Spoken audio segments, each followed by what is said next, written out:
Continuing to read the tale of Despereaux. In the last chapter, we met the Threadmaster, Hovis, and Despereaux was sentenced to have to go down where the rats lived, and Hovis, the Threadmaster, was the one that's going to put him into the dungeon. So you read chapter 19, In the Dungeon. Despereaux emerged from Hovis's lair with the red thread following him like a trail of blood. Far behind them, the crowd shivered at the sight. "It's all right," Hovis said. "They're too scared to come down here."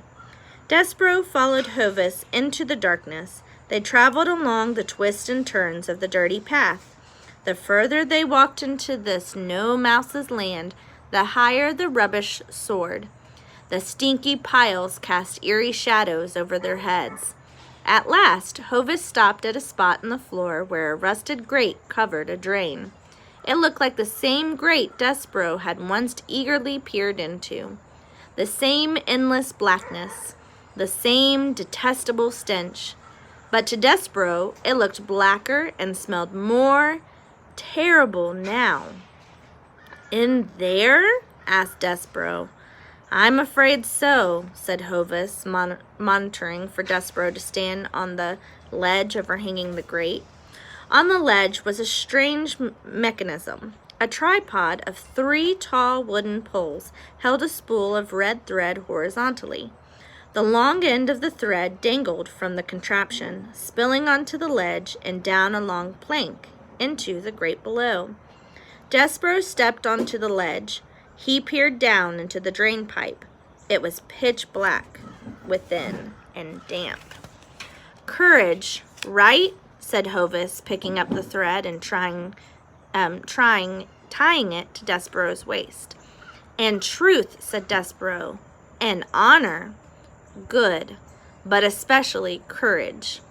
Despereaux hesitated, as if digesting the words. "I'm ready," he said at last. Hovis placed a paw on the mechanism's lever. Then, ever so slowly, he began to lower Despereaux through the grate. "All right, then you need to," Hovis began. The Threadmaster's voice was drowned out by a whirring sound, which was followed by a high-pitched whine. Despereaux had already jumped. The thread spooled away from Hovis with a scream. Despereaux hurtled into the mouth of the dungeon. His arms flew out at his sides. The wind buffeted his face and flapped the corners of his hat. He was free-falling into the abyss, and there was no sign of stopping or slowing down. The little mouse felt as heavy as a rock. At this point, it must be said that the mouse was not scared. He was terrified. Then, bit by bit, his large ears slowed his descent until he was less like a rock and more like a leaf. The dark green, murky water of the rat world began to swim toward him. The mouse was nearly there. Somehow, within this blackness, a sliver of faint light caught his eye. Something shone from the side of the shaft. Despereaux saw the opening of light in this wall below him, and as he drifted past, his paw shot up to grab it.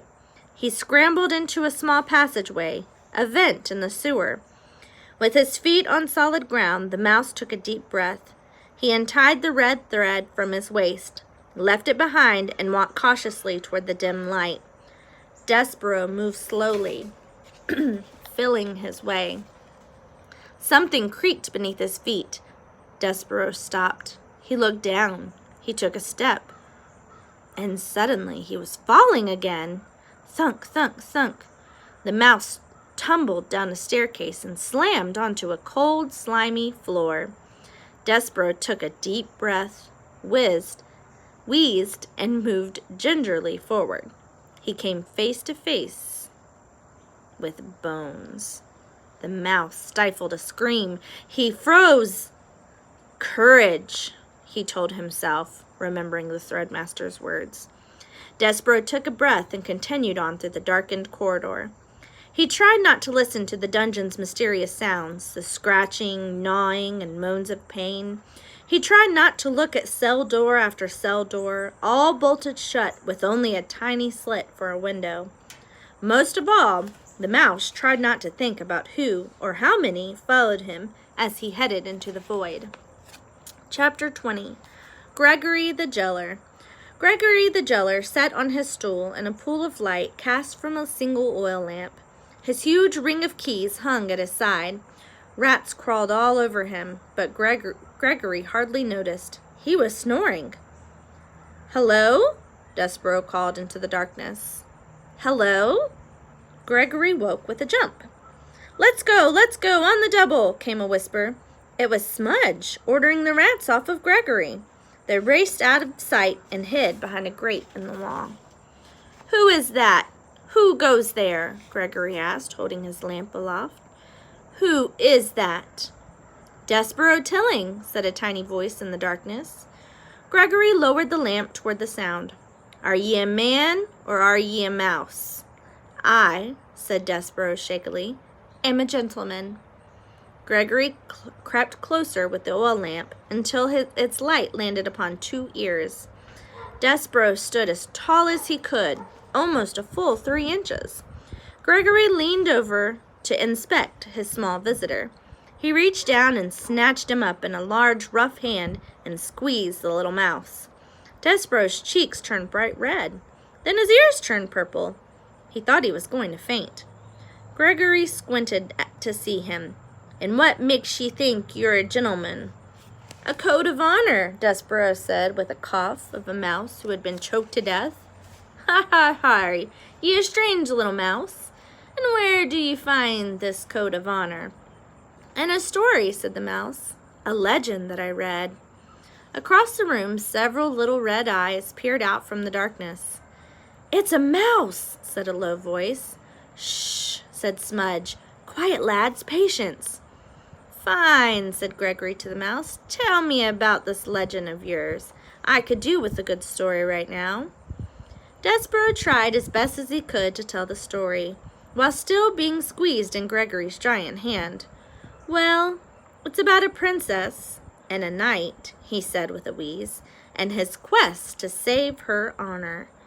"Ah, it was a princess that took away me soup," Gregory said, squeezing the mouse tighter in anger.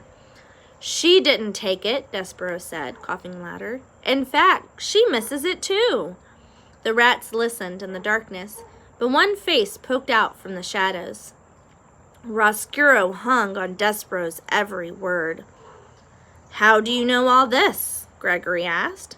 "I've seen her," Despereaux replied. "Seen her?" "I've talked to her," Despereaux said. "Talked to her?" "That's why they sent me down here." "And what did this princess tell you when you had your royal audience?" Gregory asked with a nasty laugh. "Oh, you must be a royal mouse. Is that it?" "She told me that she missed the soup and the rain and most of all, the sunlight," said Despereaux. Roscuro's eyes widened and Gregory's smirk faded. Even in the weak lamplight, the pain etched across the jailer's face was visible. "Well, I don't want to hear your little stories about princesses and sunshine. Go tell them to the rats." Gregory the jailer flung the mouse across the room. Despereaux bashed against the wall. He lay dazed on the dungeon floor. Smudge stepped out of the shadows and pointed to the new arrival. "All right, boys, get that mouse." Despereaux groaned and stirred slightly.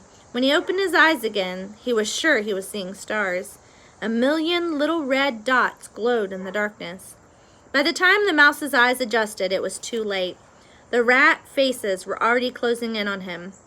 A wall of crazed, angry eyes, drooling, sharp fangs. The rats scratched, gnawed, and licked their lips, imagining how yummy the little mouse tasted. Only one rat hung back as the hungry pack engulfed Despereaux. Next, we'll read Chapter 21, Captured.